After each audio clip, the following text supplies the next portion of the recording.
आम्ही, तुम्ही काय झोपले का सरकार? देवेंद्र फडणवीस आम्हाला म्हणते का केवायसी करा, 1 रुपया आमच्या खात्यावर नाही आला, आम्ही कराव तरी काय? कापसाले भाव नाही, सोन्याचे भाव लंकायला लागून गेले लोकांना.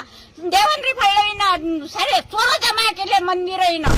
म्हणते की बा 7-12 कोरा करतो, इलेक्शन आला की 7-12 कोऱ्याचे आश्वासन देते लोक इले, आणि कास्तकाराच्या मालाला भाव देत नाही, लोक आत्महत्या करून राहिले.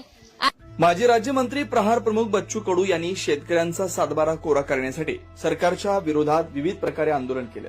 कारण सरकारनं निवडणुकीपूर्वी शेतकऱ्यांचा 7-12 कोरा करू असं आश्वासन दिलेलं होतं, मात्र त्या आश्वासनाची सरकारने पूर्तता केली नाही. त्यामुळे आंदोलनातून सरकारला जाग यावी यासाठी बच्चू कडूंच्या वतीनं आंदोलन करण्यात आलं. मात्र शेतकऱ्यांचा 7-12 कोरा अद्याप झालेला नाही. त्यामुळे आता महिला सुद्धा बच्चू कडूंच्या पाठीशी खंबीरपणे उभे राहून सरकारच्या विरोधात रस्त्यावर उतरल्या. बच्चू भाऊला तर तुम्ही ते काम केलंच नाही, झोपले आहे का तुम्ही?